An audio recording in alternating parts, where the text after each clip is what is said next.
Hello और welcome back to Coachify. आज हम डिस्कस करने वाले हैं एक इम्पॉर्टेंट सेशन को जो कि होने वाला है स्टैटिक बैंकिंग अवेयरनेस। सो ये जो सेशन होने वाला है, इस सेशन में आज हम लोग क्वेश्चंस भी देखेंगे एंड उससे रिलेटेड इंपॉर्टेंट डेटा डिस्कस करेंगे। काफ़ी सारी चीज़ें जो बैंकिंग अवेयरनेस से रिलेटेड है वो सारी चीज़ें आज की सेशन में आप लोगों को मैं एक्सप्लेन करने वाली हूँ। सो ये बहुत इंपॉर्टेंट सेशन होगा अगर आप कोई भी बैंकिंग का एग्जामिनेशन देते हो तो, चाहे वो SBI हो, चाहे वो RBI हो, चाहे वो IBPS की कोई भी एग्जामिनेशन हो। सो इन सारी एग्जामिनेशन के लिए इंपॉर्टेंट होने वाला है। कल ECGC का एग्जामिनेशन है तो आप लोगों को ये सेशन अगर आप देखकर जाते हो, अगर आप लोगों को स्टैटिक बैंकिंग क्वेश्चन पूछे जाता है तो आप लोगों के लिए इंपॉर्टेंट होगा। सो आप लोगों को स्टार्ट टू एंड कंप्लीट देखना होगा। कहीं पे भी आप लोगों को सेशन को स्किप नहीं करना है, क्योंकि अगर आप स्किप करते हो तो आप काफ़ी इंपॉर्टेंट चीज़ मिस करते हो। ये आपको ध्यान में रखना होगा, क्योंकि इसमें ईच एंड एवरीथिंग जो है जो कि इंपॉर्टेंट है और वही मैंने कवर अप करवाई है, और उसका भी पर्सनलाइज इंपॉर्टेंट नोट्स है। आप देखोगे आपको इस टाइप के नोट्स कहीं पे भी नहीं नजर आएंगे। ठीक है, ये जो बनाया है मैंने इसको कट टू कट बनाया हुआ है, जितना इंपॉर्टेंट है जो आपने ध्यान में रखना चाहिए। सो ये बहुत इंपॉर्टेंट सेशन है, कहीं पे भी स्किप मत कीजिए, कंप्लीट देखिए। आपको definitely at the end realise होगा कि ये सच में बहुत इंपॉर्टेंट सेशन है अगर हम कोई भी बैंकिंग का एग्जामिनेशन देते हैं। आप लोगों को इंटरव्यू में भी क्वेश्चन बेसिक से पूछे जाते हैं बैंकिंग रिलेटेड। सो आप लोगों के लिए वो भी अवेयरनेस होना इंपॉर्टेंट है। तो अगर आप ये देखते हो ना तो आपका वो अवेयरनेस आपको आएगा। डे टू डे बेसिस में हम बैंकिंग के ट्रांजेक्शन तो करते हैं, लेकिन हमको वो टर्मिनोलॉजीज नहीं पता होती है, तो वो भी आपको जाननी इंपॉर्टेंट है। अगर देखते हो तो सारी चीजें पता चलेगी। इसलिए रिकमेंड करूंगी start to end without skip complete session को देखिए, बहुत इंपॉर्टेंट होगा। सो स्टार्ट करते हैं सेशन को और देखते हैं आज का सबसे पहला क्वेश्चन। सो सेशन स्टार्ट करने से पहले आप लोगों को ये कहना चाहूंगी कि अगर आप लोगों ने करंट अफेयर की जो मैं आप लोगों को प्रोवाइड करती हूँ, अगर वो फॉलो नहीं किया होगा तो वो फॉलो कर सकते हो, बिकॉज मेरा जो करंट अफेयर प्रोवाइड करने का तरीका होता है वो कंप्लीटली डिफरेंट होता है। मैं आप लोगों को क्वेश्चंस भी प्रोवाइड करती हूँ, आप लोगों को जो है करंट अफेयर की न्यूज़ भी प्रोवाइड करती हूँ। क्यों? क्योंकि अगर हम 1 मंथ का करंट अफेयर पढ़ाई करते हैं तो 300-400 क्वेश्चंस जो है वो कवर अप होते हैं हमारे, लेकिन हम एट अ टाइम 300-400 क्वेश्चंस को ध्यान में नहीं रख सकते। ठीक है, इसलिए मेरा तरीका बहुत अलग होता है। मैं न्यूज़ को जो है अलग अलग बाइफरगेट भी करती हूँ, क्वेश्चंस भी बताती हूँ, कुछ न्यूज़ फॉर्म में भी बताती हूँ, और मेन तो उसका बाइफरगेशन करने की वजह से आप लोगों को बहुत इजी हो जाता है। अगर आपने करंट अफेयर के सेशंस नहीं देखोगे, आप देखोगे तो आपको डेफिनेटली समझ आएगा कि मैं आप लोगों को क्या कह रही होगी। जिन भी लोगों ने मेरा एक भी बार कोई करंट अफेयर का सेशन नहीं देखा होगा वो जाके फॉलो कीजिए। मैंने कंप्लीटली सारे मंथ के करंट अफेयर के सेशंस आप लोगों को प्रोवाइड किए हैं, आप फॉलो करोगे तो डेफिनेटली आपको समझ आएगा। सो बढ़ते हैं आगे और देखते हैं आज का हमारा फर्स्ट क्वेश्चन। सो आज का हमारा सबसे पहला क्वेश्चन होगा, how many digits are present in a swift code. Swift code में कितनी डिजिट्स जो है वो होती है। आंसर हो जाएगा इसका ऑप्शन डी 8 और 11 जो होती है वो डिजिट्स होती है स्विफ्ट कोड में। ओके, स्विफ्ट का सबसे पहले फुल फॉर्म पता होना आप लोगों को इंपॉर्टेंट है, that is society for world wide interbank financial telecommunication. इसका जो हेडक्वार्टर है वो ब्रुसेल बेल्जियम में, और इसे फाउंड किया गया था 1973 में। ओके, ये जो कोड है इसका यहाँ पे मैंने एक चार्ट मेंशन किया है। सो यहाँ पे आप देख सकते हो कि ये 8 से लेकर 11 कैरेक्टर का जो होता है वो स्विफ्ट कोड होता है। अब किस तरह होता है ये आपको बताती हूँ मैं। बैंक कोड मतलब कि it is a 4 letter that represent the bank, मतलब कि पहले जो 4 लेटर होते हैं वो बैंक का कोड होता है। देन होता है country code representing 2 letters of the country the bank is located in. जो बैंक कहाँ पर लोकेटेड है उस कंट्री के 2 कोड्स होते हैं, तो वो है सेकेंड। देन आता है लोकेशन कोड। अब लोकेशन कोड जो होता है it is a 2 character made from number और लेटर। लोकेशन कोड जो होता है वो नंबर और लेटर इन दोनों से बना हुआ होता है, ये आपको ध्यान में रखना होगा। एंड लास्ट 3 कोड जो होता है वो होता है ब्रांच कोड।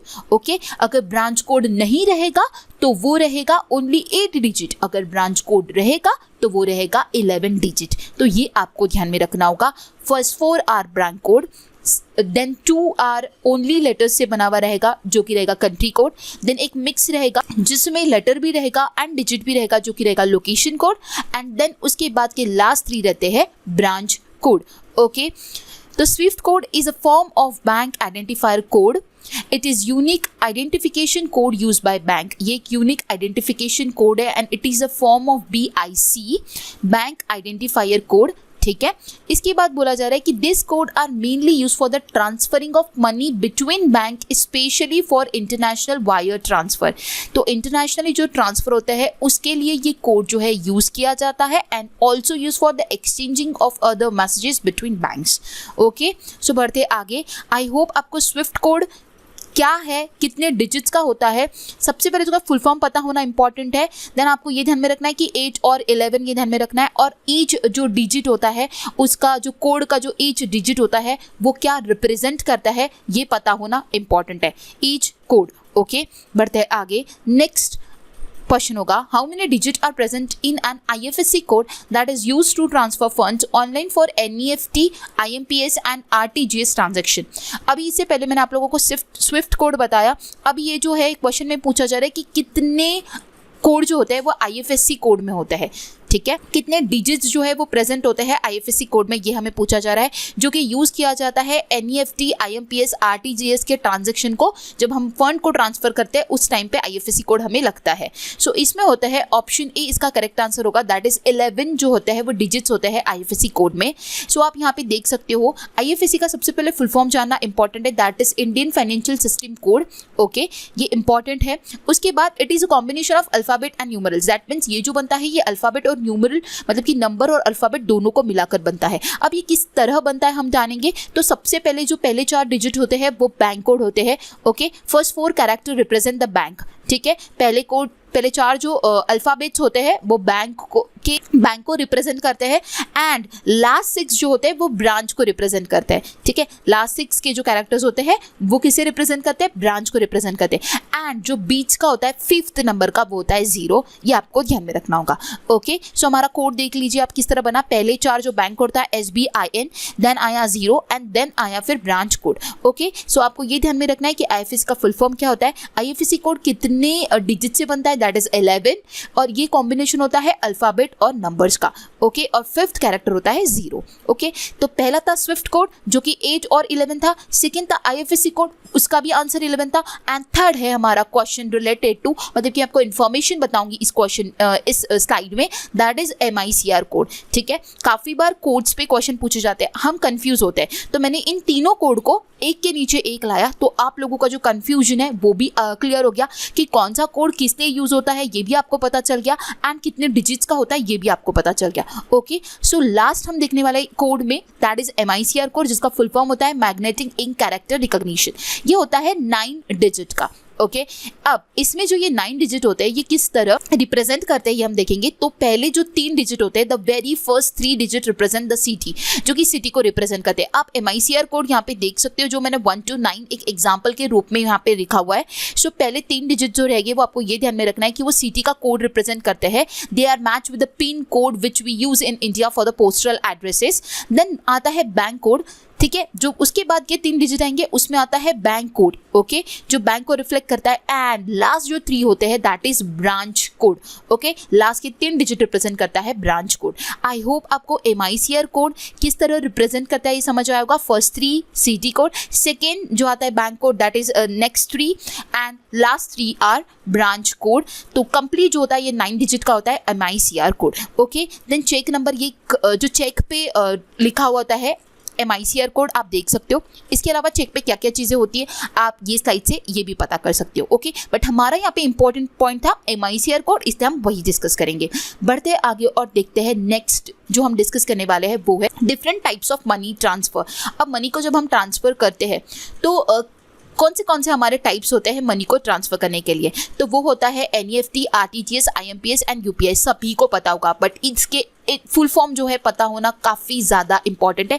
ये सारे जो मेथड्स हैं, इन मेथड से हम मनी को ट्रांसफ़र करते हैं। सबसे पहला है NEFT, National Electronic Fund Transfer. Second है RTGS, that is real time gross settlement. Third one is IMPS, immediate payment service, and UPI is unified payment interface. So ये चारों के फुल फॉर्म आपको ध्यान में रखना है, काफ़ी बार एग्जामिनेशन में पूछे जाते हैं। इसको याद करे बगैर आगे आप स्लाइड में मत जाइए, इसको याद कर लीजिए, काफ़ी इंपॉर्टेंट है, ठीक है। अब ये तो मैंने आपको बताया कि different types of money transfer, लेकिन नेक्स्ट स्लाइड में जो है वो है टाइप्स ऑफ डिजिटल पेमेंट्स, मतलब कि ये जो है ये डिजिटल पेमेंट है। अब डिजिटल पेमेंट क्या होता है? Digital payment is referred to as those payment that takes place using the various type of electronic medium. Those method do not require payment to be made in the form of cash और providing cheque. मतलब कि ये जो method है digital payment method, इसके लिए कोई ज़रूरत नहीं है कैश की या फिर चेक की। ये जो होता है ये इलेक्ट्रॉनिक मीडियम से होता है, इसीलिए इसे कहा जाता है डिजिटल पेमेंट। सो इसके टाइप्स क्या क्या आते हैं? इसमें क्या क्या आता है? बैंकिंग कार्ड्स आते हैं, USSD आता है, that is unstructured supplementary service data, इसका फुल फॉर्म ध्यान में रखना है। देन आता है UPI, यूनाइटेड पेमेंट इंटरफेस। सो यहाँ पे यूनिफाइड पेमेंट इंटरफेस जो है वो करेक्ट फुल फॉर्म होगा, जो कि आपको ध्यान में रखना है। UPI का फुल फॉर्म क्या रहेगा? Unified payment interface. देन है AEPS, that is Aadhaar enabled payment system. Then आता है point of sale machine, mobile wallet, mobile banking, internet banking. So ये सारे आते हैं टाइप्स ऑफ डिजिटल पेमेंट्स, जो कि आपको ध्यान में रखना होगा, जो कि होते हैं इलेक्ट्रॉनिक मीडियम से। इनके लिए कैश और कोई चेक की रिक्वायरमेंट नहीं होती है। ओके, सो आप लोग क्वेश्चन ऐसा बन सकता है कि इन ऑप्शन में से कौन सा डिजिटल पेमेंट नहीं है, और एक आधा अगर आपको यहाँ पे डाल देंगे तो IMPS डाल सकते हैं, बाकी सारा रहेगा डिजिटल पेमेंट से। तो इसलिए आपको पता भी होना इंपॉर्टेंट है कि कौन सा डिजिटल पेमेंट से वर्क करता है। सो मैंने आपको बताया, सिर्फ यहाँ पे एक पॉइंट ध्यान में रखना है, UPI stand for unified payment interface. Okay, बाकी सारे आपको अच्छे से ध्यान में रखना है। Banking cards, USSD, AEPS, UPI, mobile wallet, then prepaid cards, point of sale, internet banking, mobile banking and micro ATMs। ये मैंने इमेज के फॉर्म में आप लोगों को मेंशन किया है। These are all types of the digital payments. Okay, बढ़ते हैं आगे। नेक्स्ट क्वेश्चन अभी जो हमने देखा उसी के बेसिस पे रहेगा।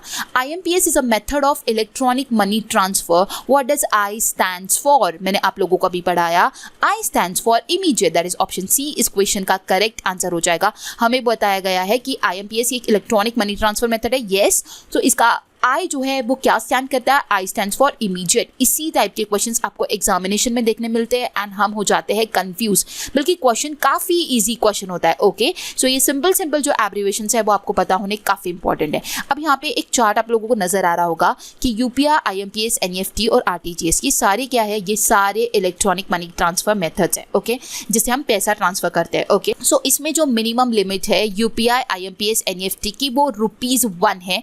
ये आपको ध्यान में रखना होगा, क्वेश्चन इस पे से भी बन सकते हैं। ओके, तो minimum limit UPI, IMPS, NEFT का जो है वो ₹1 है। एंड अगर RTGS की बात की जाए तो 2 लाख रुपीज मिनिमम जो है वो लिमिट होती है। अगर किसी को ट्रांसफर करना है money through RTGS, so minimum amount होनी चाहिए 2 लाख, तभी हम RTGS कर सकते हैं। ओके, देन बात करते हैं मैक्सिमम लिमिट की। सो UPI का मैक्सिमम लिमिट है 1 लाख रुपीज। UPI से हम per day 1 lakh rupees maximum जो है वो भेज सकते हैं किसी और को। बात करते हैं IMPS की, तो 2 लाख रुपीज भेज सकते हैं। NEFT में ऐसा कोई लिमिट नहीं है एंड RTGS में भी ऐसा कोई लिमिट नहीं है। मैक्सिमम यू कैन पे जितना आप पे करना चाहते हो। ओके, देन बात करते हैं टाइमिंग की, तो UPI, IMPS, NEFT and RTGS ये सारे 24/7 है, लेकिन NEFT बैचेस से चलता है। ओके, हाफ एन आवर के इसके बैचेस होते हैं, ये आपको ध्यान में रखना होगा। ओके, सो बाकी सारे जो जितने भी पेमेंट होता है ये 24/7 आप कभी भी कर सकते हो। ओके, सो यहाँ पे हमें क्या ध्यान में रखना था? IMPS का full form that is immediate payment service. Okay, next question है हमारा, what is the maximum amount that can be transfer using a NEFT transfer method. अगर आप लोगों ने प्रीवियस एक्सप्लेनेशन अच्छे से सुना होगा तो डेफिनेटली इसका आंसर आपको पता चल गया होगा, that is option C, no limit. अगर NEFT से ट्रांसफर करना चाहते हो तो मैक्सिमम लिमिट पूछा गया ट्रांसफर करने का, तो उसके लिए ऐसा कोई लिमिट नहीं रखा गया है। ऑप्शन सी इसका करेक्ट आंसर होगा, मैक्सिमम जितना ट्रांसफर करना चाहते हो उतना ट्रांसफर कर सकते हो। ओके, नेक्स्ट क्वेश्चन है, what is the minimum amount that can be transfer using RTGS online banking facilities.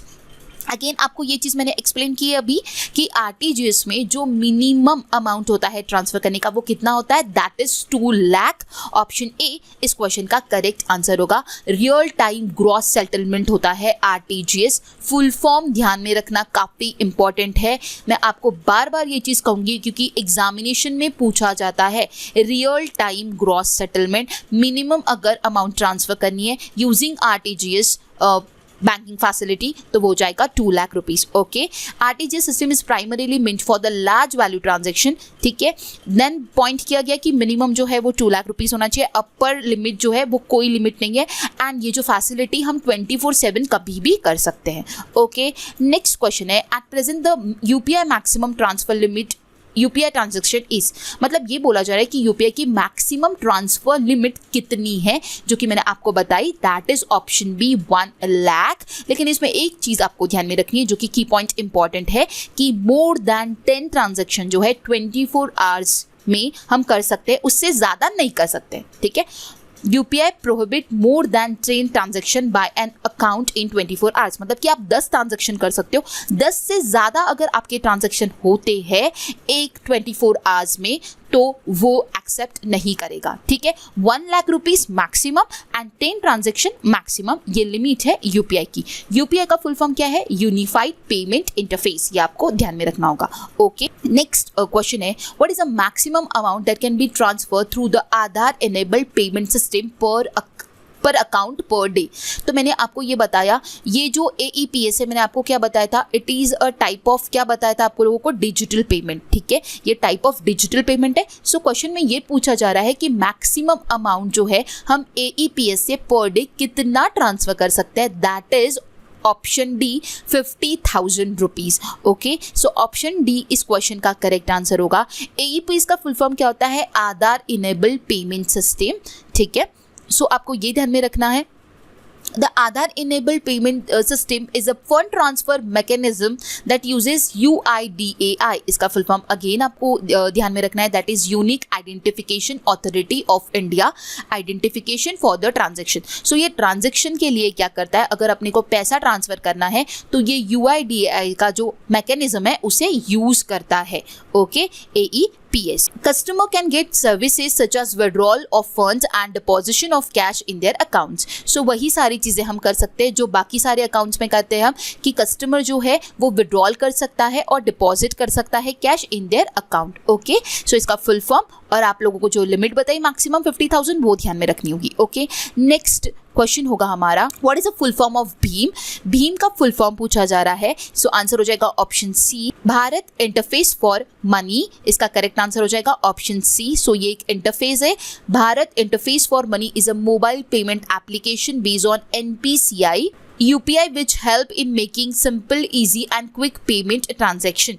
ठीक है, सो ये जो भीम है ये मोबाइल पेमेंट एप्लीकेशन है जो कि NPCI द्वारा इसे लाया गया है, जो कि हेल्प करता है इजी सिंपल वे में पेमेंट करने के लिए। Okay, it was launch on 30 December 2016 by Narendra Modi. So ये कब लॉन्च हुआ? ये 30 दिसंबर 2016 को इसे लॉन्च किया। ये इंपॉर्टेंट डेट है, ध्यान में रखनी होगी। Then it was design by, जैसे मैंने बोला, it was design by NPCI, बहुत ही ज़्यादा इंपॉर्टेंट है। NPCI का full form National Payment Corporation of India and named after doctor Baba Saheb Ambedkar. तो इनके नाम पर जो है इसे रखा गया। NPCI does not charge any fee for using this platform use करने के लिए NPCI जो है वो कोई भी फीस जो है चार्ज नहीं करता है। ओके, सो ये सारी इंपॉर्टेंट इन्फॉर्मेशन आई होप आपको समझ आई होगी। बढ़ते आगे, नेक्स्ट क्वेश्चन होगा, इन भीम interface which type of following accounts can be use? भीम इंटरफेस पे हम कौन से टाइप ऑफ अकाउंट्स को यूज करते हैं? तो वो है saving account and current account. That means option D इस क्वेश्चन का करेक्ट आंसर होगा। NPCI is an umbrella organization for operating retail payment and settlement system in India, is an initiative of RBI and IBA under the provision of Payment Settlement System Act 2007 for creating a robust payment and settlement infrastructure in India। So NPCI जो है वो umbrella organisation है इन सारे retail payment and settlement जो system होती है India इस चीज़ों के लिए। ये जो इनिशिएटिव था ये RBI का था और इंडियन बैंक एसोसिएशन का था, और अंडर दिस प्रोविजन जो है payment and settlement system act 2007 के तहत जो है ये robust payment and settlement infrastructure India में जो है वो क्रिएट किया गया है। सो आपको ये ध्यान में रखना है, इंपॉर्टेंट है। it has been incorporated as a not for profit organization under section 8 of the Companies Act 2013. ठीक है, सो ये जो है ये नॉट प्रॉफिट ऑर्गेनाइजेशन है जो कि सेक्शन 8 के अंडर में आता है एंड कंपनीज एक्ट 2013 के अंडर में आता है, जो कि आपको ध्यान में रखना होगा. सो बीम इंटरफेस पे हम कौन से अकाउंट्स को यूज कर सकते हैं? That is saving account and current account. Option D इस क्वेश्चन का करेक्ट आंसर होगा. ओके, नेक्स्ट क्वेश्चन है which of the following ATM are own and operated by NBFCs, that is non banking financial corporation. Answer हो जाएगा इसका option E, white label ATM. So इनमें से कौन सा एटीएम है जो कि नॉन बैंकिंग फाइनेंशियल कॉर्पोरेशन जो है वो ऑपरेट करता है? तो वो है white label ATM. Option E इसका करेक्ट आंसर होगा. ऐसे एटीएम्स होते हैं जहां पे कोई बैंक का नाम नहीं होता है, वो सारे एटीएम को व्हाइट लेबल एटीएम बोला जाता है. ठीक है, तो बढ़ते हैं आगे. आप लोगों को नेक्स्ट स्लाइड में मैं बताने वाली हूँ टाइप्स ऑफ एटीएम. तो कितने टाइप्स के एटीएम होते हैं? 6 टाइप्स के एटीएम होते हैं. White label ATM, brown label ATM, green label ATM, orange label ATM, yellow label ATM and pink label ATM. So white label ATM जो है introduce by the Tata group ने इसे लाया था. White label ATM are not own by the particular bank but by the entities other than the bank such as NBFC. So इसको कोई bank own नहीं करती है, इसको बाकी सारी एंटिटीज, मतलब जो बैंक को छोड़ के एंटिटीज होती है, that means non banking financial corporation जो होती है वो इसको जो है ओन करती है. देन बात करते हैं ब्राउन लेबल एटीएम की, operated by the third party other than the bank. ठीक है, सो ब्राउन लेबल एटीएम को जो है वो थर्ड पार्टी ऑपरेट करके बैंक के अलावा. देन बात करते हैं ग्रीन लेबल एटीएम की, it is use for the agriculture purposes. So agriculture purposes के लिए ग्रीन लेबल एटीएम को यूज किया जाता है. ऑरेंज लेबल एटीएम जो है it is use for the share transaction, share के ट्रांजेक्शन के लिए ऑरेंज लेबल एटीएम को यूज किया जाता है. देन बात करते हैं येलो लेबल एटीएम की, use for the e commerce transaction. अगर ई कॉमर्स ट्रांजेक्शन के लिए अगर यूज करना है तो येलो लेबल एटीएम को यूज किया जाता है. And pink label ATM specially for the females to help avoid the long queue and waiting time. तो ये जो स्पेशली ये फीमेल्स के लिए बनाया गया एटीएम है, जिसके तहत उन लोगों को ये चीज़ प्रोवाइड होगी कि उनको ज़्यादा लंबी लंबी क्यू में खड़ा रहने की ज़रूरत नहीं रहेगी, ज़्यादा वेट करने की ज़रूरत नहीं रहेगी. तो उन लोगों के लिए पिंक लेबल एटीएम जो है वो बनाया गया है. That means there are the major 6 different types of the ATM जो कि आपको ध्यान में रखना है. इसके अलावा है on site ATM and off site ATM. So ये सिंपल है, ऑन और ऑफ से ही आप ध्यान में रख सकते हो. ऑन साइट मतलब कि जो बैंक के कंपाउंड में रहेगा. Okay, this ATMs are inside the bank compound, उसको बोलेंगे हम ऑन साइट एटीएम. और ऑफ साइट किसको बोलेंगे? जो बैंक के कंपाउंड के बाहर कहीं पे भी जो हमें मिलता है रास्तों में इन बिटवीन, तो वो होता है off site ATM. This ATM are located in various places except inside the bank premises and thus named as a off site ATM. Okay, so I hope आपको टाइप्स ऑफ एटीएम क्या है, उसका purpose क्या है, ये सारी चीजें समझ आई होगी. सो बढ़ते हैं आगे और देखते हैं हमारा next question. How many digit are there in a CIBIL score? So CIBIL score में कितनी डिजिट होती है ये पूछा जा रहा है. सिबिल स्कोर की बात की जा रही है. सो आंसर रहेगा option D, that is 3. CIBIL score में जो डिजिट होती है वो 3 होती है. सिबिल का फुल फॉर्म जानना सबसे ज्यादा इंपॉर्टेंट है, that is credit information bureau of India limited. Okay, credit information bureau of India limited. इसके अंदर होते हैं 3 डिजिट और ये जो रेंज करते हैं फ्रॉम 300 to 900 होते हैं. अब सिबिल स्कोर क्या होता है? बैंक और financial institution use CIBIL score for approving the loan and checking the financial behaviour of an individual and business. So क्या बोला जा रहा है? बैंक और फाइनेंशियल इंस्टीट्यूशन जो होती है वो सिबिल स्कोर को क्या करती है? चेक करती है. किसके लिए चेक करती है? लोन का अप्रूवल करने के लिए. वो फाइनेंशियल जो बिहेवियर होता है उस इंडिविजुअल का या फिर जो बिजनेस होता है उसका परफॉर्मेंस चेक करने के लिए सिबिल स्कोर देखती है एंड अकॉर्डिंगली सिबिल स्कोर देखने के बाद वो लोन को अप्रूवल देती है. सो लोन के अप्रूवल के लिए सिबिल स्कोर को चेक किया जाता है जो कि वैरी करता है बिटवीन 300 to 900. अब आप लोग बताना चाहूंगी कि सिबिल स्कोर कितना होना चाहिए, कैसा गुड है और कैसा बैड है. तो CIBIL score close to 900 more chances of loan approval and implies good financial behavior. अगर वो क्लोज है 900 के, जैसे आप देख सकते हो ये बैंक बनाया मैंने, एक इंडिविजुअल पर्सनालिटी बनाया है, एक साइड स्कोर है 810 और एक साइड स्कोर है 550. सो आप देख सकते हो कि 810 जो स्कोर है वो क्लोज टू 900 है. सो वो माना जाएगा good financial behaviour. That means वहाँ पे लोन अप्रूवल होने के चांसेस बहुत ज़्यादा हाई है. लेकिन यहाँ पे आप देख सकते हो 550, दैट मीन्स जो है वो 900 से काफ़ी दूर है, मतलब कि जो नियरेस्ट टू 300 है. CIBIL score near to 300 means fewer chances of loan approval and implies poor financial behavior। तो ये poor financial behavior जो है वो बताता है एंड उसी के साथ साथ ये होता है कि हमें लोन मिलने के चांसेस जो है वो कम हो जाते हैं अगर वो नियर टू 300 रहेगा। ओके, अगर वो नियर टू 900 रहेगा तो लोन अप्रूवल इजीली मिल जाएगा, अगर वो नियर टू 300 रहेगा तो लोन मिलने के चांसेस हमें क्या हो जाएंगे, वो कम हो जाएंगे। ओके, सो आपको ये ध्यान में रखना है सिबिल स्कोर जो होता है वो 3 डिजिट का होता है। फुल फॉर्म जानना इंपॉर्टेंट है, that is credit information bureau of India limited. Okay, so आपको व्हाट इज सिबिल स्कोर ये समझ आया होगा। तो बढ़ते आगे और देखते हैं हमारा next question, which of the following is India's first credit rating agency. So India की सबसे पहली क्रेडिट रेटिंग एजेंसी कौन सी है ये पूछा जा रहा है। आंसर है क्रिसिल, ऑप्शन ए इसका करेक्ट आंसर होगा। फुल फॉर्म है credit rating information service of India limited. ठीक है, it is and one of the oldest and first credit rating agency. Okay, जो कि फाउंड होती 1987 में, जिसका हेडक्वार्टर है मुंबई में। उसके बाद ICRA, ये भी क्रेडिट रेटिंग एजेंसी है जो कि एस्टैब्लिश हुई थी 1991 में। केयर, ये भी क्रेडिट रेटिंग एजेंसी है जो कि एस्टैब्लिश हुई थी 1993 में। एंड SMERA, ये भी एक क्रेडिट रेटिंग एजेंसी है इंडिया की जो कि फाउंड हुई थी 2005 में। अब इसके साथ एक इंपॉर्टेंट नोट आपको नजर आ रहा होगा जो कि आपको ध्यान में रखना है कि all the credit rating agency in India are regulated, monitored and review by SEBI. Okay, ये क्वेश्चन पूछा जाता है, स्पेशली आपको ये पॉइंट ध्यान में रखना है। अगर आपको पूछा गया कि सारी क्रेडिट रेटिंग एजेंसी को कौन रेगुलेट करता है, कौन मॉनिटर करता है, कौन रिव्यू करता है, तो वो है SEBI. Okay, that is securities exchange board of India. Okay, अब नेक्स्ट स्लाइड में मैं आप लोगों को बताऊंगी इंडिया की क्रेडिट रेटिंग एजेंसी के बारे में। उसके फुल फॉर्म्स हम नेक्स्ट स्लाइड में डिस्कस करेंगे। कुछ इंपॉर्टेंट वन है वही मैंने यहाँ पे लाया है, वैसे काफ़ी सारी है। सो ये कुछ list of credit rating agency है इंडिया की। पहली बात की थी CRI SIL, that is credit rating information service of India limited. Then है ICRA, investment information and credit rating agency of India limited. Then बात की जाए केयर की तो वो है credit analysis and research. Then बात करते हैं ONICRA, Onida individual credit rating agency of India. BWR, Brickwork rating. SMERA, small medium exchange rating agency of India limited. Then है Fitch India and Brickwork India rating, मैंने फिर से वहाँ पे लिखा हुआ है, सो वो BWR है। ओके, सो ये कुछ इंपॉर्टेंट है इंडिया की क्रेडिट रेटिंग एजेंसीज जो कि आपको ध्यान में रखनी होगी।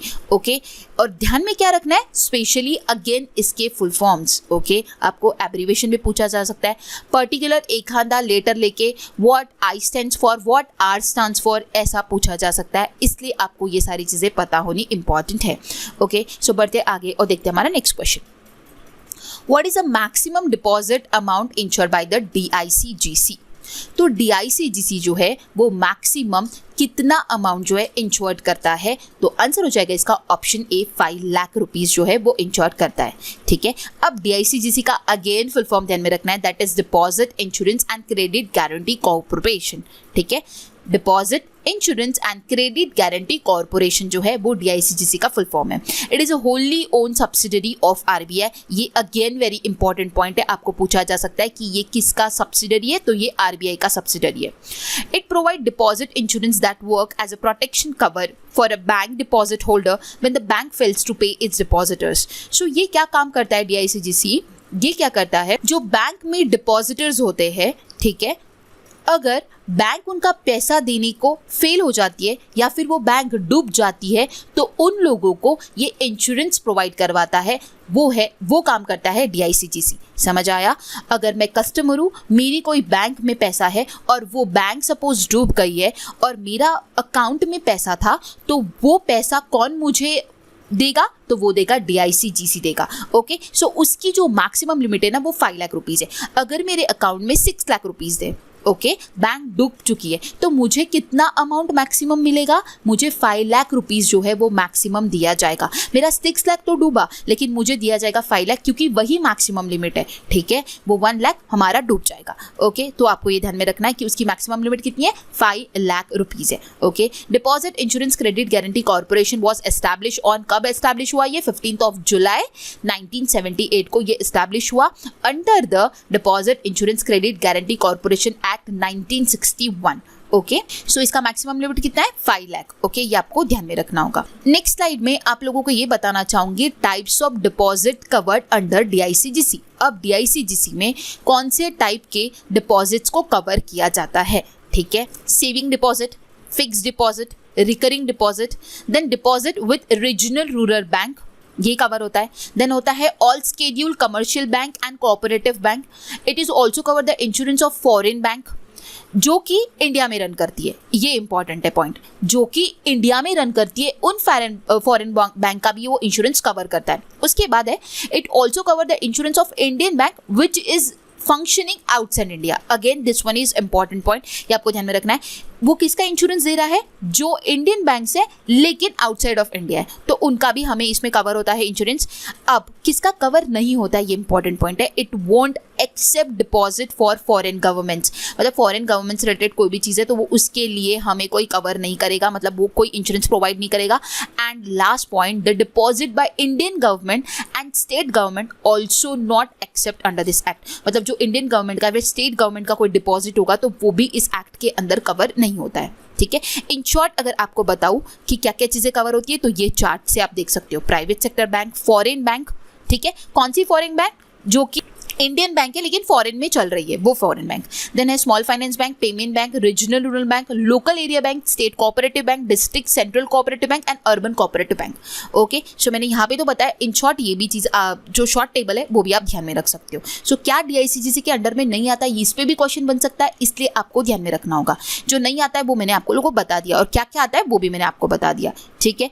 एंड ये सबसे इंपॉर्टेंट पॉइंट है, ये जो सब्सिडरी है ये कंप्लीटली ओन किया गया है RBI द्वारा, ये आपको ध्यान में रखना है। इसका फुल फॉर्म भी ध्यान में रखना है। सो बढ़ते आगे। नेक्स्ट क्वेश्चन है which rate is known as overnight loan rate. Answer हो जाएगा option C, that is MSF, marginal standing facility rate. कौन से रेट को जो है ओवरनाइट लोन रेट कहा जाता है, MSF को कहा जाता है। MSF rate is a rate at which schedule bank borrow fund overnight from RBI against government securities. So MSF क्या होता है, ये ऐसा रेट होता है जहाँ पे जो शेड्यूल बैंक होती है वो RBI से बोरो करती है ओवरनाइट के लिए funds against the government securities. Okay, it is well known as a very short term borrowing scheme to help the schedule commercial bank. Okay, so next slide में अभी हम लोग क्या देखने वाले हैं, पॉलिसी रेट्स और इन सभी की डेफिनेशन। सो रेपो रेट क्या होता है, it is a rate at which central bank of country lends money to commercial bank. जैसे कि मैंने आपको बताया, ये ऐसा रेट है जहाँ पे सेंट्रल बैंक जो है वो कमर्शियल बैंकों को जो है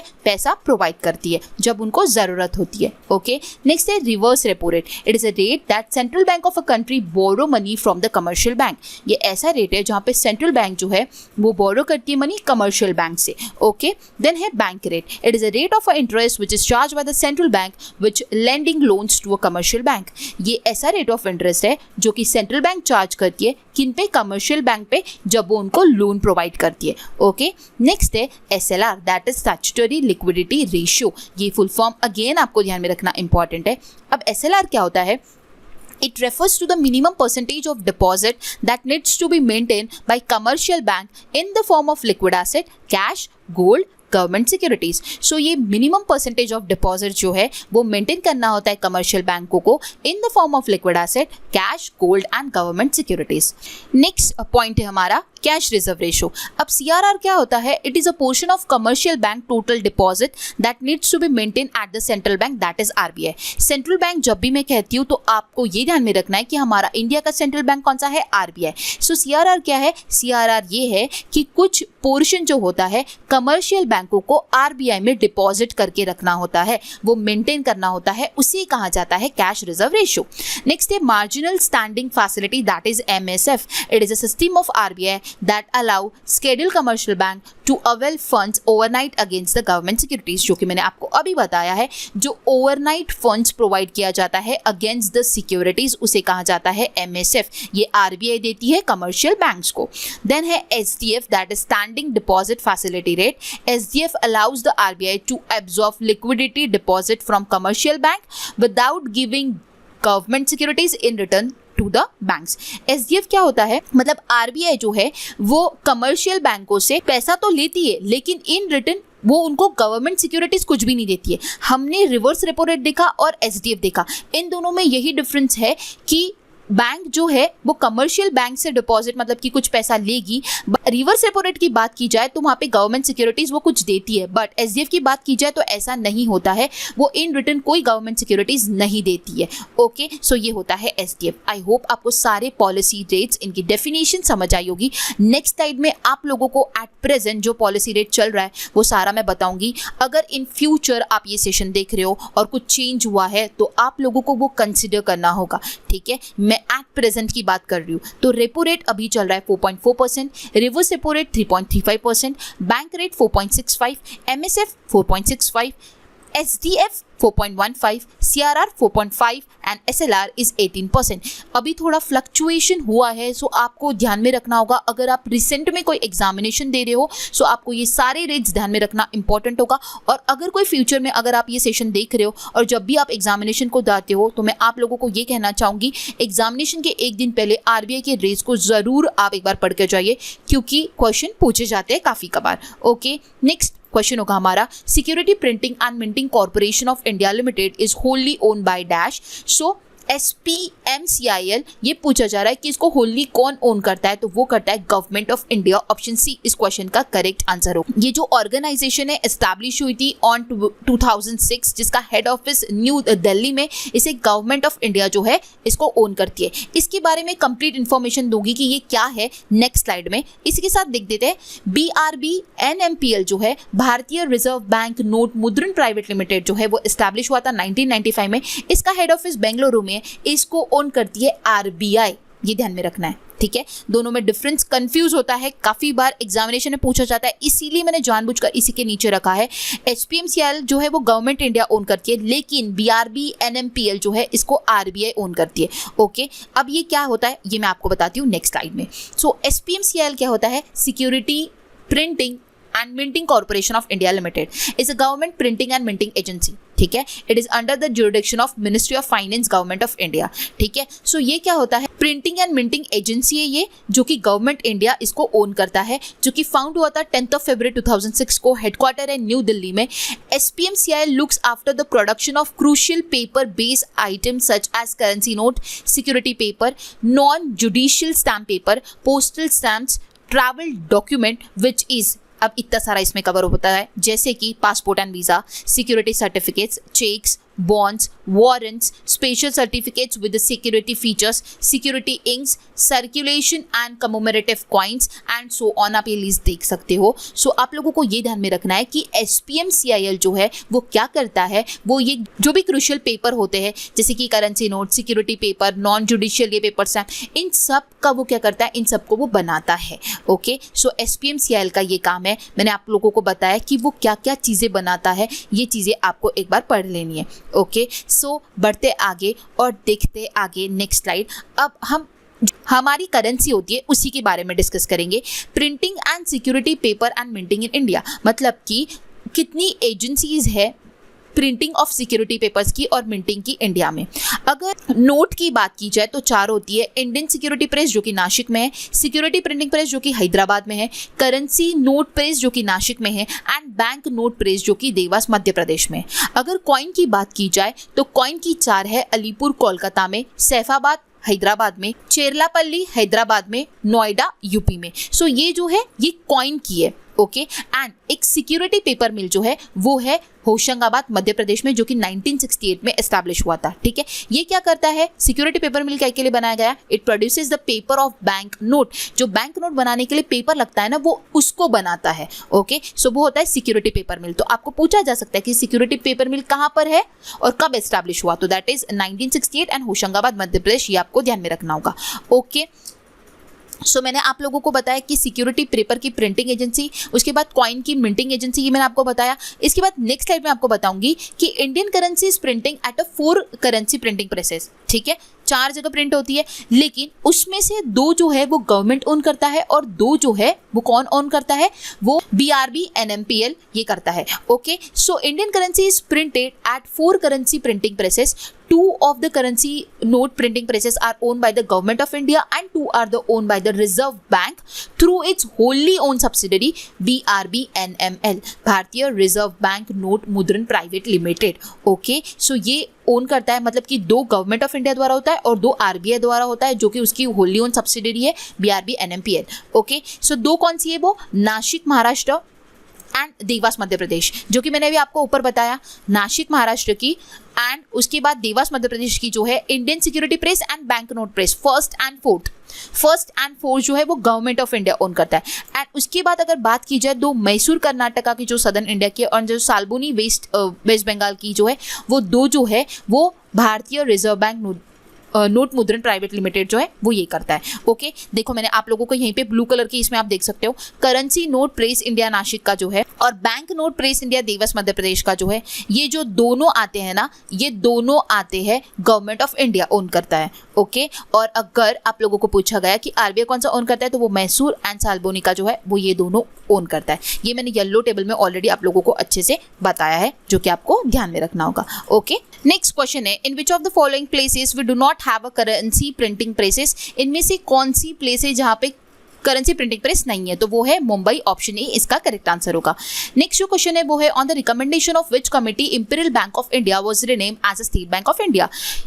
क्वेश्चन में ये पूछा गया कि किनके रिकमेंडेशन पे, कौन से कमेटी के रिकमेंडेशन पे इंपीरियल बैंक ऑफ इंडिया जो है वो State bank of India rename हुआ, तो वो है option D A D Gorewala committee, option D इसका करेक्ट आंसर होगा। अभी हम थोड़ा बैंकिंग का हिस्ट्री देखेंगे। आप लोगों को जो भी चीज़ें मैं बता रही हूँ रिपीटेटिव चीज़ें बताऊंगी ताकि आपके माइंड में जाए। आप लोगों को जो है एक्सप्लेनेशन भी काफ़ी बार मिलेगा एंड क्वेश्चन भी आप लोगों को ऐसे मिलेंगे कि आप लोगों को आंसर ऑटोमेटिक आएंगे, क्योंकि एक्सप्लेनेशन मैं काफ़ी देने वाली हूँ। क्योंकि हिस्ट्री ऑफ बैंकिंग पे क्वेश्चन पूछे जाते हैं, हम कंफ्यूज हो जाते हैं, इसलिए मैंने छोटे छोटे क्वेश्चंस कवर किए इसमें।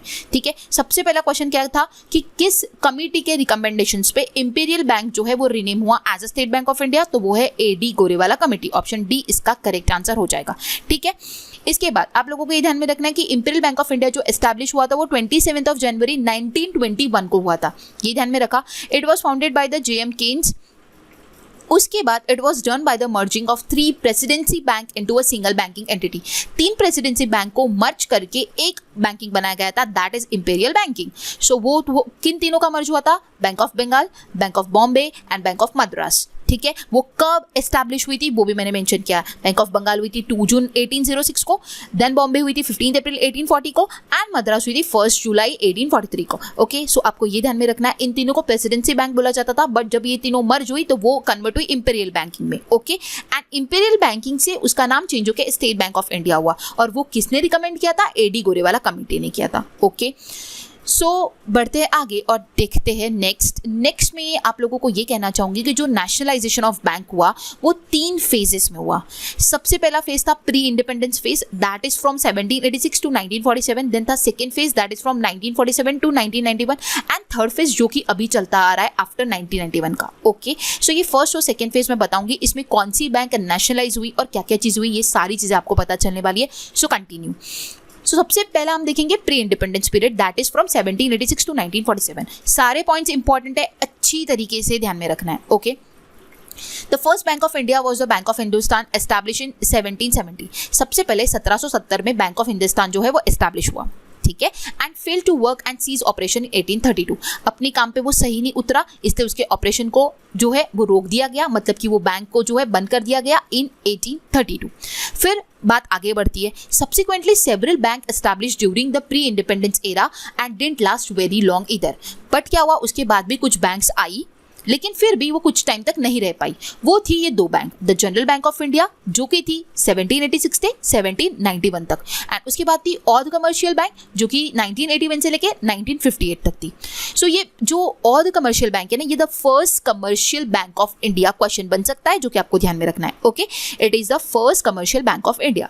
तो ये जो 2 बैंक आई प्री इंडिपेंडेंस एरा में, लेकिन अगेन ये भी नहीं चल पाई, तो अगेन ये दोनों भी बंद हुई। तो ये कब से कब तक चली ये मैंने आप लोगों को मेंशन किया। फिर उसके बाद जब हम आगे बढ़ते हैं, तब during the British rule in India the east India company had establish 3 bank. So British rule था इंडिया में, तब ईस्ट इंडिया कंपनी ने 3 बैंकों को जो है एस्टैब्लिश किया। वो 3 बैंक थी Bank of Bengal, Bank of Bombay and Bank of Madras. ठीक है, बैंक ऑफ बंगाल आई 1809 में, बैंक ऑफ बॉम्बे आई 1840 में एंड मद्रास भी आई 1840 में। ओके, एंड इन दोनों को बोला गया प्रेसिडेंशियल बैंक, ठीक है। सो इन दोनों को कॉमनली बोला गया था प्रेसिडेंशियल बैंक, जो कि आपको ध्यान में रखना है। This three banks were later merge into a single bank in 1921, जो कि मैंने आपको भी बताया। 1921 में फिर क्या हुआ, इन तीनों बैंकों को मर्ज कर दिया गया एंड तीनों बैंकों को बोला गया इंपीरियल बैंक ऑफ इंडिया।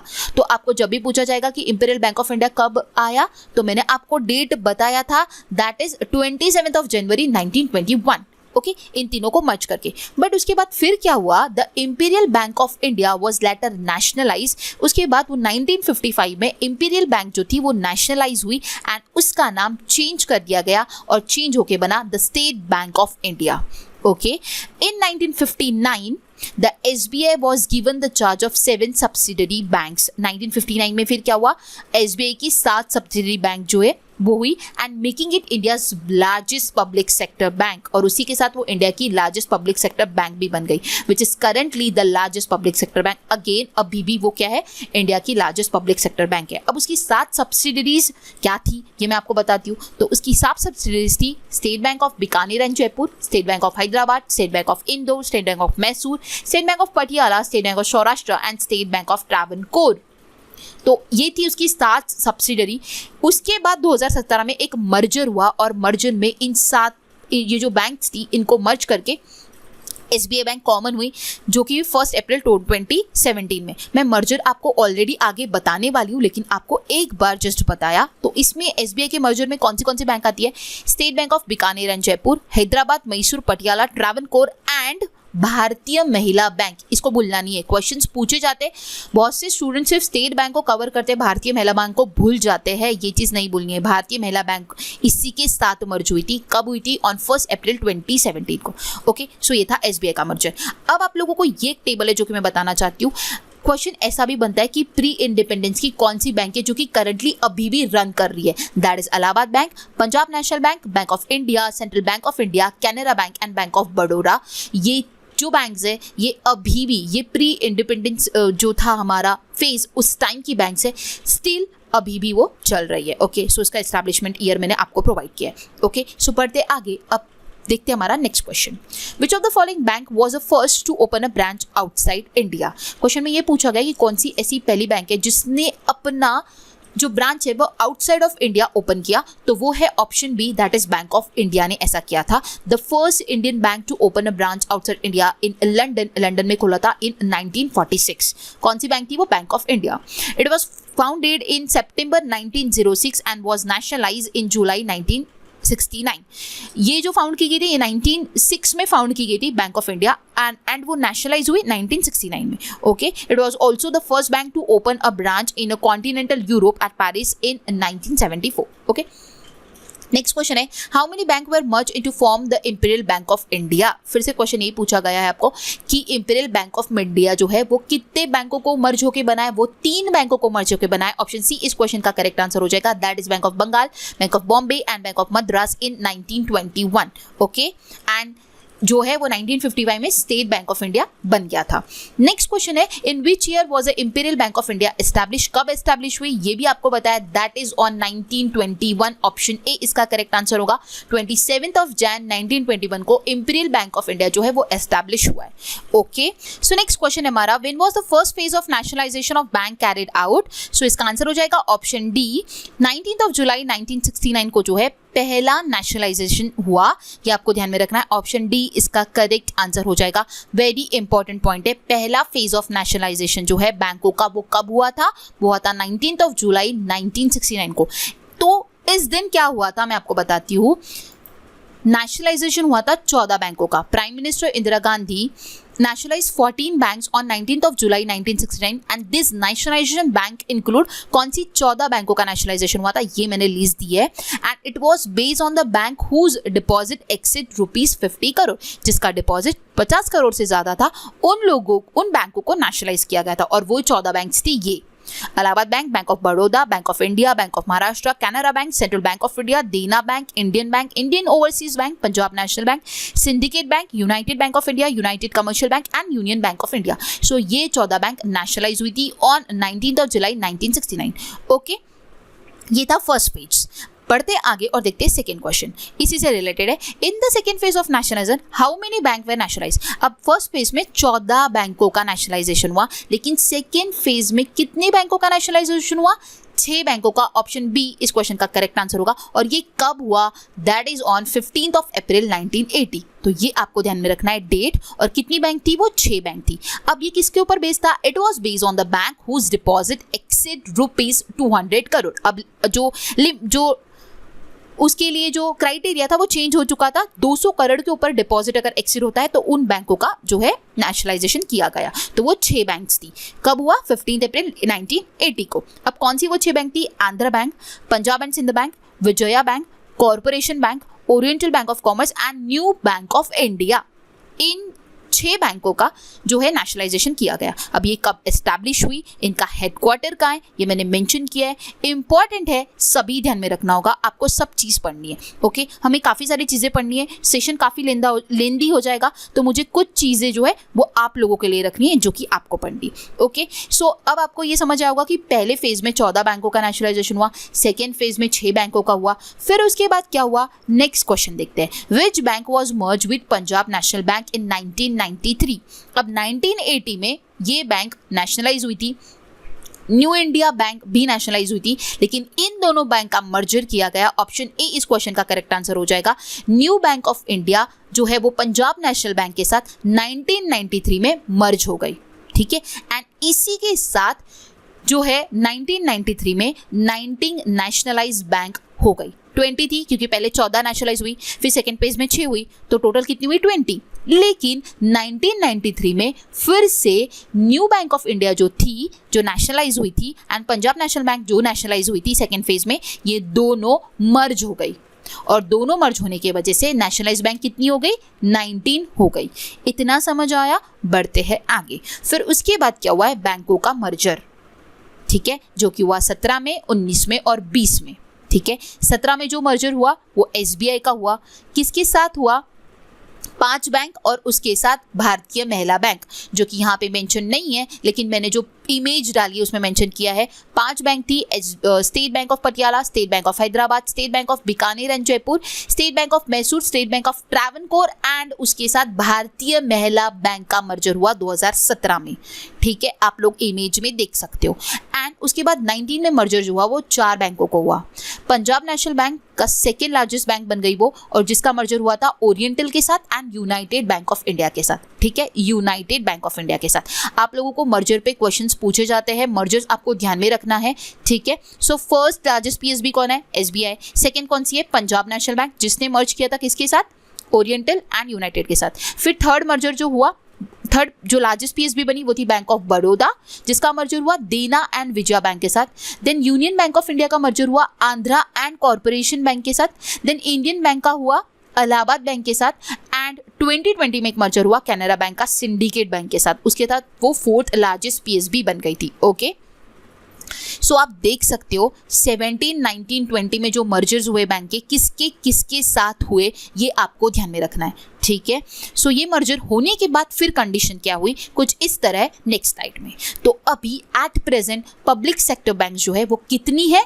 12 है। After the merger with effect from 1 April 2020 there will be a total of 12 PSB banks. Okay, जो कि मैंने लिस्ट यहाँ पे दी है, कब एस्टैब्लिश हुई, उनका हेडक्वार्टर कहाँ है, सारी चीज़ें मेंशन है, तो आपको ये पढ़ना है। बहुत ही ज़्यादा इंपॉर्टेंट चार्ट है, आप देख सकते हो मैंने किस तरह बैंक की हिस्ट्री को 1 बाय 1 एक दूसरे के साथ जो है रिलेट करते हुए आप लोगों को एक्सप्लेन किया। आई होप सारा हिस्ट्री आपको अभी तक का समझ आया होगा कि किस तरह बैंकों को जो है वो एट दी एंड जो अभी जो PSB है वो किस तरह वो आपको समझ आई होंगी। Okay, so out of 12 PSUs 6 banks जो है Indian Overseas, UCO, Punjab and Sind, Central Bank, Bank of India and Bank of Maharashtra, ये सारी इंडिपेंडेंट बैंक है। लेकिन बची हुई 6 बैंक्स जो है, जो कि SBI, union bank, Punjab National bank, Canara bank, Indian bank and Union bank of India, ये सारी बैंक जो बची हुई 6 है वो सारी क्या है? मर्ज बैंक है। तो वो किसके साथ मर्ज हुई आपको ध्यान में रखना होगा, और बाकी 6 इंडिविजुअल है।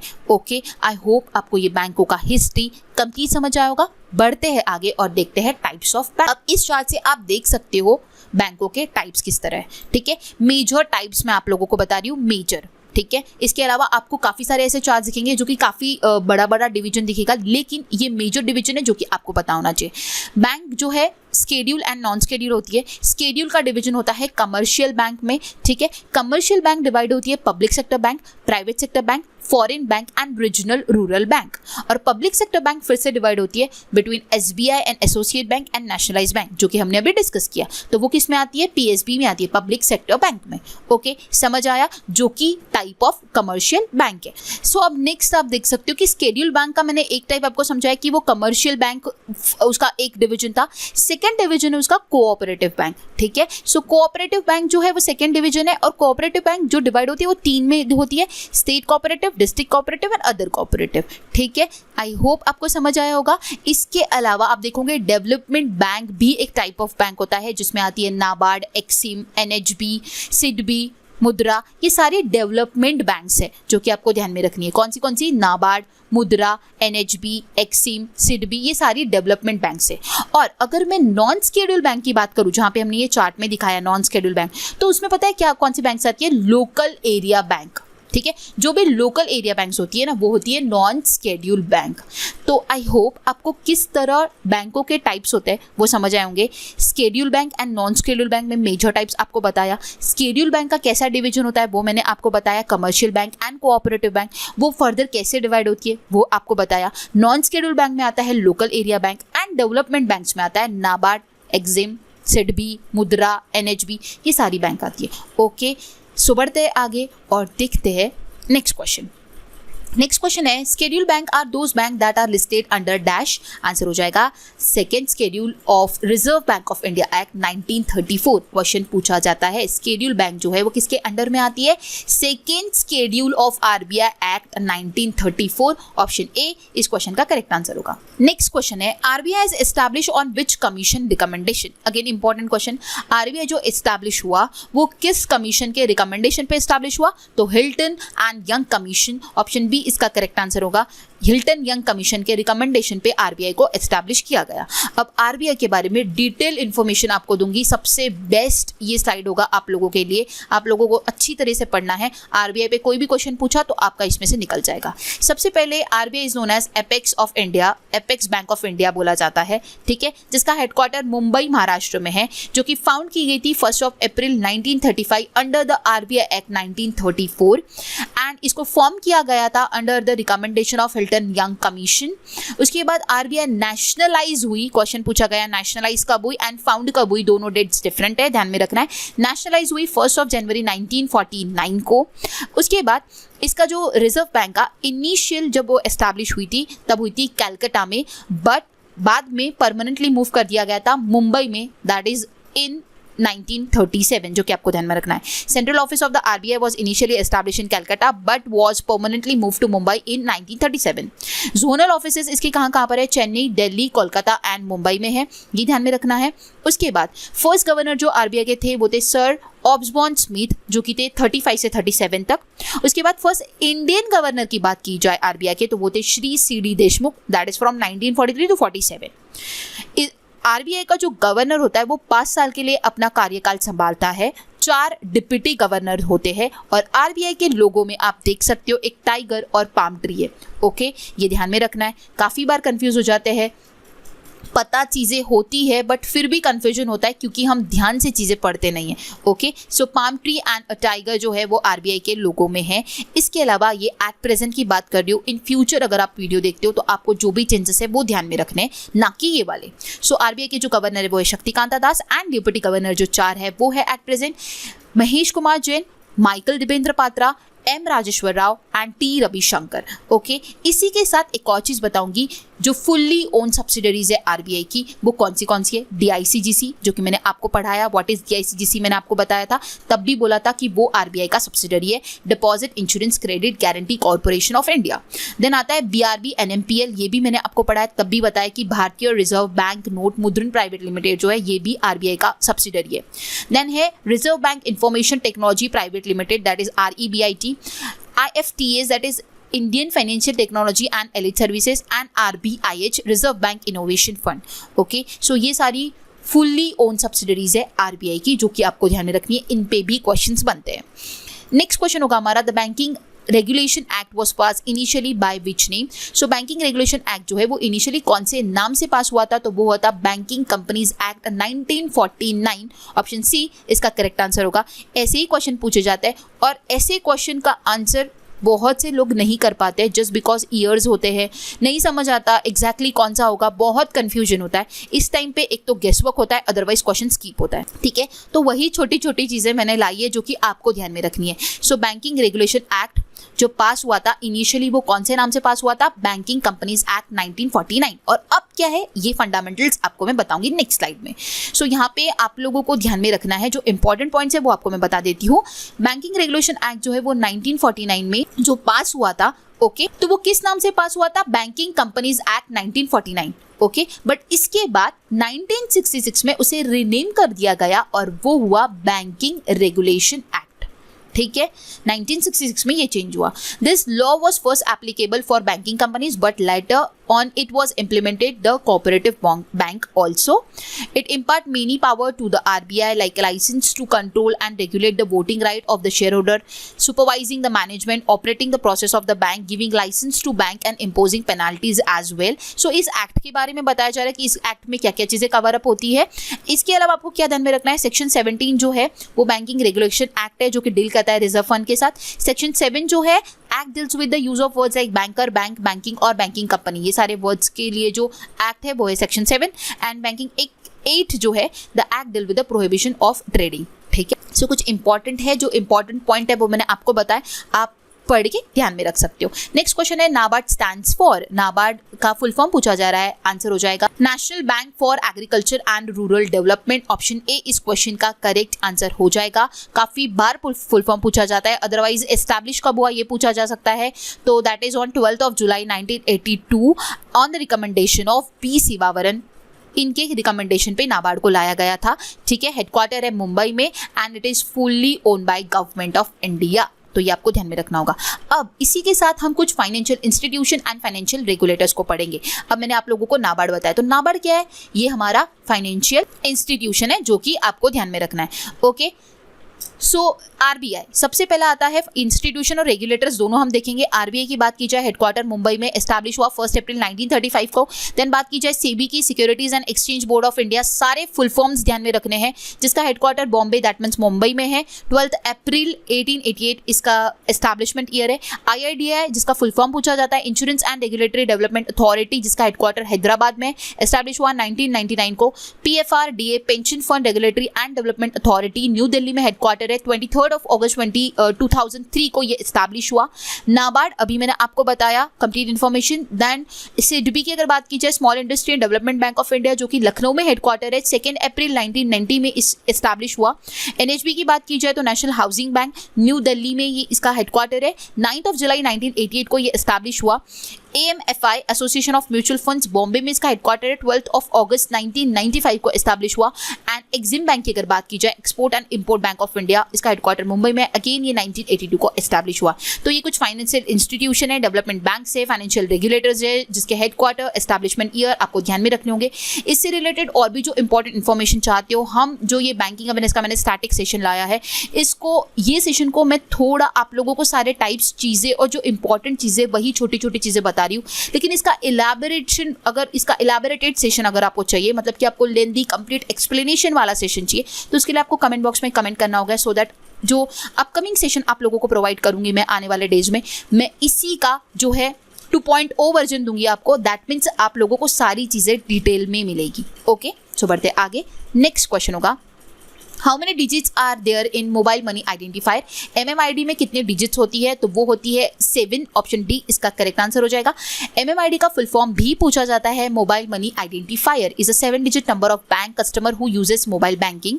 जो यूज करता है उन लोगों को ये कोड जरूरत पड़ती है जो कि 7 डिजिट का होता है। This number is use when you try to send और receive money using IMPS fund transfer method. Okay, बढ़ते आगे। नेक्स्ट क्वेश्चन है Mudra is wholly owned subsidiary of which bank. Mudra जो है वो किसका होली ओन सब्सिडरी है, वो है सिडबी का। ऑप्शन बी इसका करेक्ट आंसर हो जाएगा। क्वेश्चंस पूछे गए हैं और जो क्वेश्चन पूछे गए वही क्वेश्चन मैंने पिक किए हैं, तो आपको ध्यान में रखना होगा। सो मुद्रा का full form micro units development and refinance agency limited, ये मुद्रा का फुल फॉर्म है। एंड इसे कौन ओन करता है, सिडबी। फुल फॉर्म है small industry development bank of India. SIDBI establish on 2 अप्रैल 1990 को, हेडक्वार्टर है लखनऊ में। ओके, नेक्स्ट क्वेश्चन है which bank brought the ATM concept for the first time in India. कौन सी बैंक ने एटीएम कॉन्सेप्ट को सबसे पहले इंडिया में लाया, तो वो थी HSBC। ऑप्शन सी इसका करेक्ट आंसर हो जाएगा। Hong Kong and Shanghai banking corporation जिसका फुल फॉर्म है, इन्होंने 1987 में सबसे पहले एटीएम को लाया था। इसके बाद और क्या पॉइंट्स ध्यान में रखने हैं, ICICI बैंक ने पहला इंटरनेट बैंकिंग फैसिलिटी लाया। उसके बाद it was also the first bank to start a mobile banking in the country, और ये ऐसी बैंक है ICICI बैंक जिन्होंने मोबाइल बैंकिंग जो है वो सबसे पहले जो है ICICI बैंक ने लाया। इसके साथ एक और चीज ध्यान में रखनी है कि यूनियन बैंक ऑफ इंडिया जो है was the first bank in India to introduce fully computerise banking in India. So union bank of India ने क्या किया है, फुल्ली कंप्यूटराइज बैंकिंग जो है वो इंट्रोड्यूस करवाया है। ओके, नेक्स्ट क्वेश्चन होगा the electoral bond is issue under the section which of the representation of people act. Answer हो जाएगा 29A, डी इसका करेक्ट आंसर होगा। इलेक्टोरल बॉन्ड जो है वो इशू होता है under the section 29A। Okay, अब इलेक्टोरल बॉन्ड क्या होता है, ये एक फाइनेंशियल इंस्ट्रूमेंट है जो कि पॉलिटिकल पार्टी को डोनेशन करने के लिए यूज किया जाता है। ये किसके अंडर में आता है, सेक्शन 29A के अंडर में आता है ऑफ द पीपल एक्ट 1921, जो कि आपको ध्यान में रखना है। Electoral bond shall be valid for 15 days from the date of issue. जिस डेट से हम इशू करते हैं उसके 15 दिन तक ये वैलिड होता है। No payment shall be made after the expiry date. Expiry date के बाद कोई पेमेंट नहीं किया जाएगा। ओके, सो ये हम पॉलिटिकल पार्टी को डोनेट करने के लिए इसे यूज करते हैं। नेक्स्ट क्वेश्चन है what is neo banking. Neo banking क्या होता है, 100% डिजिटल बैंकिंग। ऑप्शन सी इसका करेक्ट आंसर होगा। Neo banking is a virtual bank, a bank without any branches, a bank that is entirely online rather than being physical. Neo banking provide complete digital banking experience through mobile application. समझ आया। Neo banking क्या होता है, ये digital banking होता है 100%, जो कि कंप्लीटली जो होता है अपना बैंकिंग एक्सपीरियंस जो है मोबाइल के एप्लीकेशन से होता है।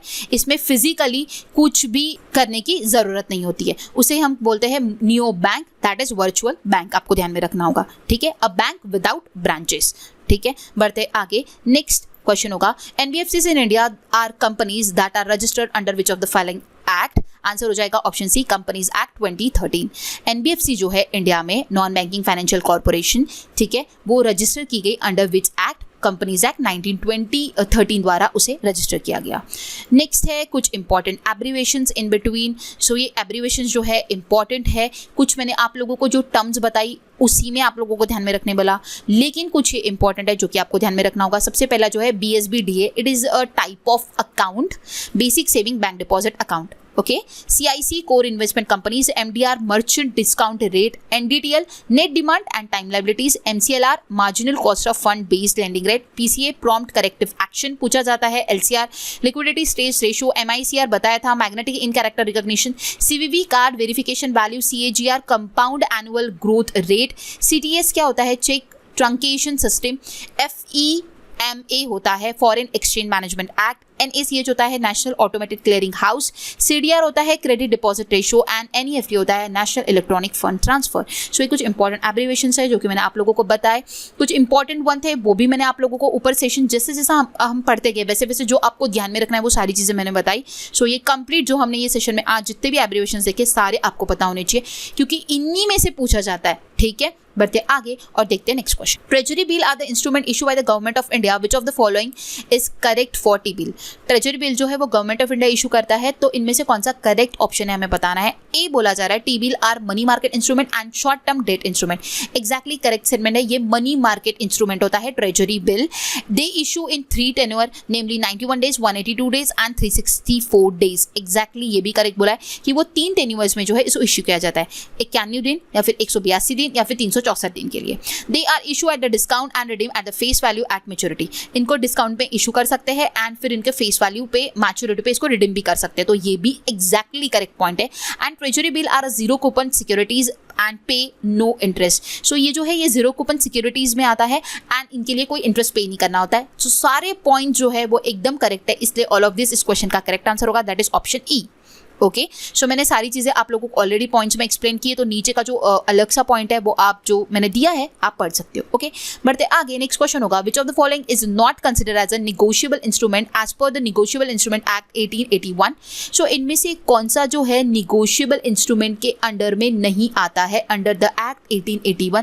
That is commercial paper, because commercial paper is a type of money market instrument. So option B इस क्वेश्चन का करेक्ट आंसर होगा, क्योंकि मैंने आपको बताया जिस तरह ट्रेजरी बिल जो है मनी मार्केट इंस्ट्रूमेंट में आता है, उसी तरह commercial bill, certificate of deposit, call money, notice money, interbank term market, ये सारे जो आते हैं ये मनी मार्केट इंस्ट्रूमेंट्स है। ठीक है, ये निगोशिएबल इंस्ट्रूमेंट में नहीं आते हैं।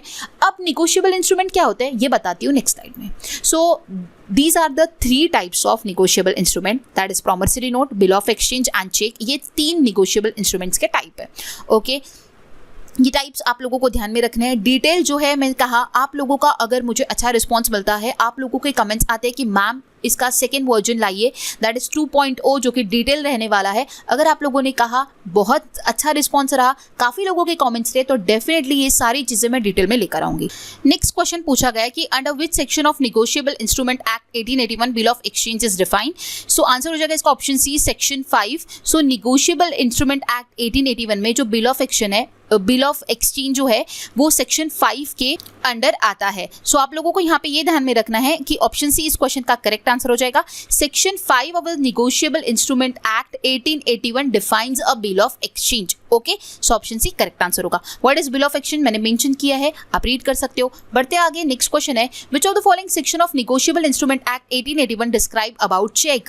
सो सेम क्वेश्चन पूछा गया, लेकिन यहाँ पे चेक के बारे में पूछा गया। तो चेक जो आता है वो अंडर सेक्शन 6 आता है, आपको ध्यान में रखना है। अगर बात की जाए सेक्शन 4 की तो प्रॉमिसरी नोट आता है, अंडर 5 की बात की जाए तो बिल ऑफ एक्सचेंज आता है, अंडर 6 की बात की जाए तो चेक आता है। ये क्वेश्चंस पूछे जाते हैं आपको 4, 5, 6 सिक्वेंशियली ध्यान में रख लीजिए। Promissory note is 4, bill of exchange is 5 and cheque जो है वो 6 में आता है। ठीक है, 15 में एक एक्स्ट्रा डाला है, डील्स विद एंडोर्समेंट आता है। ओके बढ़ते आगे, नेक्स्ट पेज पे है टाइप्स ऑफ चेक्स। अगेन मैंने यहाँ पे आप लोगों को सिर्फ चेक के टाइप्स बताए हैं। वो चेक जो है पर्टिकुलर क्या होता है, अगर आप जानना चाहते हो तो एक सेशन ऑलरेडी बनाया गया है टाइप्स ऑफ चेक का।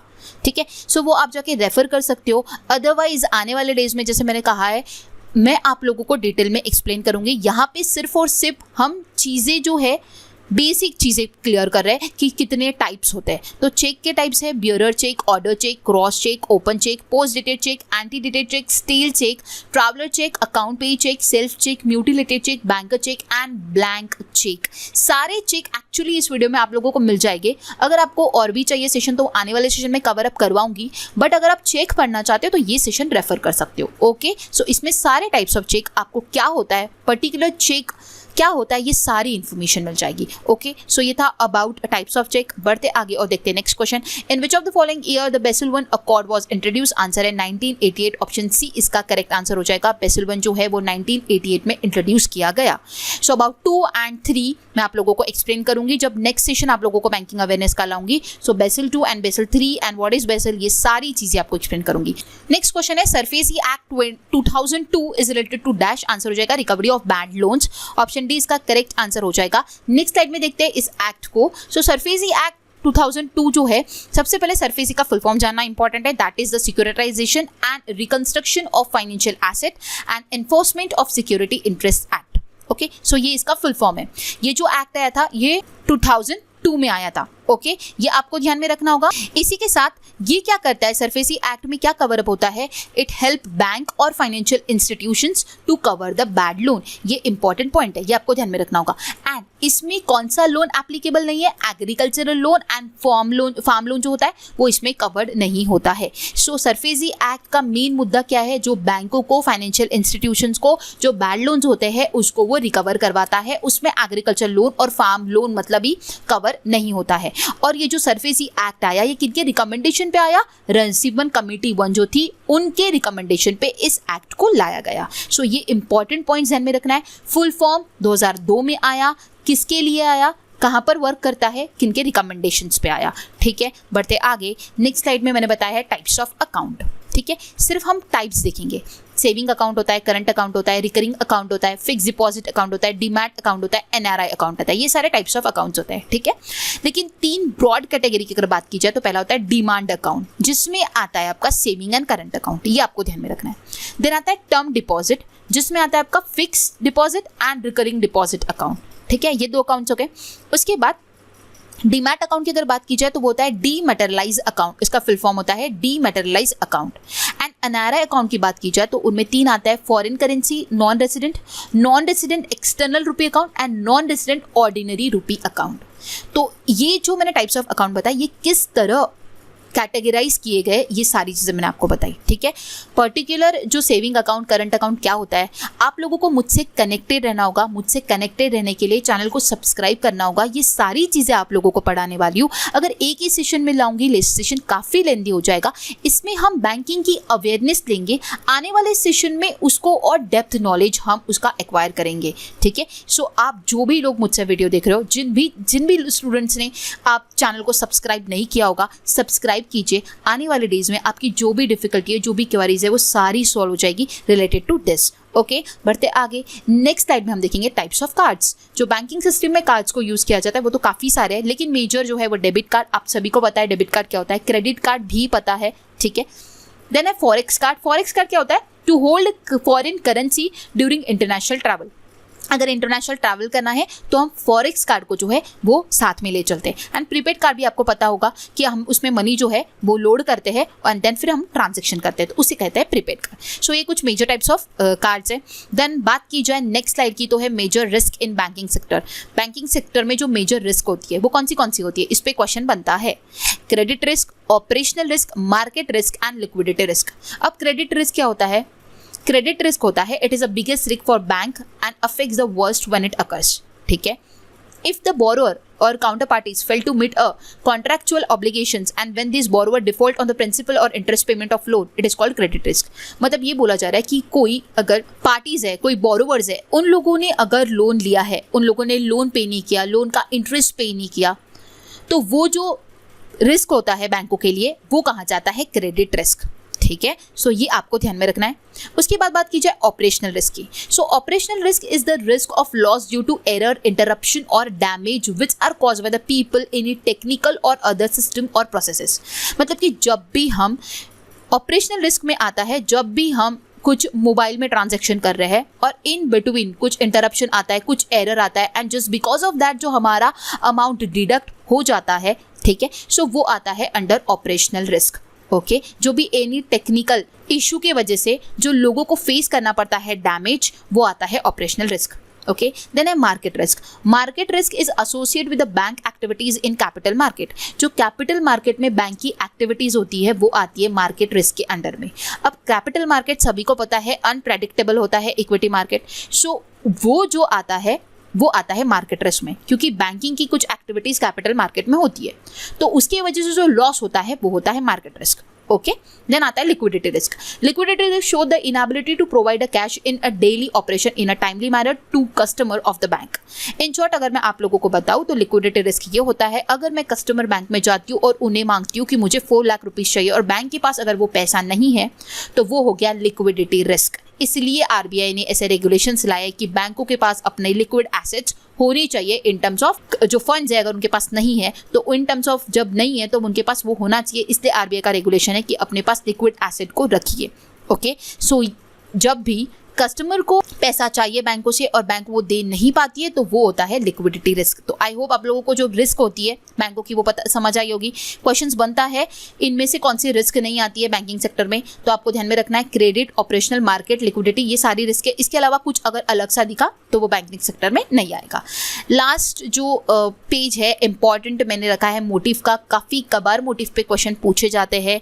10, 20, 50, 100, 200, 500 एंड 2000 ये हमारी क्या है, करेंसी नोट्स है, ठीक है। सो इन लोगों का साइज क्या है, इनके ऊपर किसका चिन्ह है, मतलब कि किसका मोटिव है, और इनका कलर क्या है। कलर तो बहुत कम बार पूछा जाता है लेकिन मोटिव पूछा जाता है, तो मोटिव आपको ध्यान में रखना होगा। जिस तरह 10 रुपये पे सन टेम्पल है, ठीक है, 20 रुपये पे एलोरा केव्स है, 50 रुपये पे हम्पी विथ चैरियट, 100 रुपीज़ पे रानी की बाव है, उसके बाद 200 रुपये पे सांची स्तूपा है, 500 रुपये पे रेड फोर्ट बिल्डिंग है एंड 2000 पे है मंगलयान, ठीक है। सो ये करेंसी नोट्स के जो मोटिव है आपको वो ध्यान में रखने, और साइज भी पूछा जाता है। ओके, सो साइज भी आप ध्यान में रख सकते हो। सो यहाँ पे हमारा जो एक्सप्लेनेशन पोर्शन था एंड उसी के साथ जो क्वेश्चंस थे वो कंप्लीट होते हैं। कुछ फर्स्ट जो बैंकिंग में थे क्वेश्चंस वो मैं आप लोगों के साथ डिस्कस करूंगी एंड इसी के साथ हमारा सेशन जो है वो एंड हो जाएगा। First in Indian banking system जो है उसमें सबसे पहला क्वेश्चन है फर्स्ट बैंक इन इंडिया। सभी को पता है, मैंने बताया बैंक ऑफ हिंदुस्तान 1770 में आई थी, 1770 में आई थी। Okay, Bank of Hindustan. उसके बाद first bank manage by Indians, Oudh commercial bank. First commercial bank बताया था Oudh commercial Bank. Then first bank with Indian capital, Indian capital के साथ पहली बैंक कौन सी आई? Punjab National Bank. ठीक है, and it was form on the efforts of Lala Lajpat Rai, ये आपको ध्यान में रखना होगा। ठीक है, फर्स्ट फॉरेन बैंक कौन सी थी? HSBC bank. उसके बाद first bank to get ISO certificate वो है कैनरा बैंक। नेक्स्ट साइड में first Indian bank outside India, India के बाद सबसे पहली बैंक कौन सी गई? वो थी बैंक ऑफ इंडिया, ये मैंने कवर किया था। फर्स्ट ATM किसने लाया? ये भी मैंने कवर किया, दैट इज HSBC इन 1987, इन्होंने पहला ATM लाया। Then first bank to have a joint stock public bank, जो कि ओल्डेस्ट बैंक है, जो कि इलाहाबाद बैंक है। उसके बाद फर्स्ट यूनिवर्सल बैंक की बात की जाए तो वो ICICI है, जिसका फुल फॉर्म है industrial credit and investment corporation of India. First bank to introduce saving account किसने इंट्रोड्यूस किया है? रेसिडेंसी बैंक 1833 में। Then first bank to introduce cheque system किसने लाया? बंगाल बैंक ने लाया 1833 में। First bank to give a internet facility किसने दिया? ICICI बैंक ने, ये मैंने कवर करवाया था। First bank to sell mutual funds किसने सबसे पहले बेचे है? स्टेट बैंक ऑफ इंडिया ने। First bank to issue credit card किसने लाया सबसे पहले? सेंट्रल बैंक ऑफ इंडिया ने। फर्स्ट डिजिटल बैंक कौन सी है? DG बैंक है। फर्स्ट रूरल रीजन बैंक कौन सी है? ग्रामीण बैंक कौन सी है? प्रथमा बैंक, जो कि स्पॉन्सर की गई थी सिंडिकेट बैंक द्वारा। लास्ट स्लाइड है first bank to get in principle banking licence, IDFC and Bandhan bank को जो है इन प्रिंसिपल बैंकिंग लाइसेंस जो है वो प्रोवाइड किया गया था। First bank to introduce merchant banking in India, green less bank जो है उन्हें पहला मर्चेंट बैंकिंग जो है एज अ इंट्रोड्यूस किया गया। First bank to introduce blockchain technology किसने लाया? ICICI बैंक ने लाया। First bank to introduce voice biometric, Citi bank. And first bank to introduce robot in banking services वो है HDFC बैंक। सो ये कुछ फर्स्ट इन बैंकिंग के question थे जो इंपॉर्टेंट थे, क्वेश्चन पूछे जाते हैं, इसलिए मैंने यहाँ पे आप लोगों के लिए प्रोवाइड किए हैं। सो आज का हमारा जो सेशन है वो कंप्लीट होता है। हम लोगों ने काफ़ी सारी चीज़ें स्टैटिक बैंकिंग से रिलेटेड पढ़ी, मैंने क्वेश्चन बताए, उसी के साथ इन्फॉर्मेशन भी जहाँ जहाँ पे इम्पॉर्टेंट थी, जितनी इम्पॉर्टेंट थी वो सारी कवर अप की। आई होप ये सेशन आपको समझ आया होगा, पसंद आया होगा। अगर आप इसका 2.0 चाहते हो, मैंने आप लोगों को कहा मुझे इसका रिस्पॉन्स अच्छा चाहिए, साथ ही साथ आप लोगों का रिक्वेस्ट रहेगा तो मैं 2.0 जल्दी लेकर आऊँगी। सो मुझे कमेंट बॉक्स में कमेंट कीजिए कि आप लोगों को चाहिए या नहीं चाहिए। ओके, सो ये सेशन हमारा कंप्लीट होता है। अगर आप लोगों को सेशन पसंद आ रहा है, अपने ज़्यादा फ्रेंड्स के साथ इसे शेयर कीजिए, चैनल को लाइक कीजिए, सब्सक्राइब कीजिए। सो मिलते हैं गाइज नेक्स्ट वीडियो के साथ। Thanks for watching and have a nice day.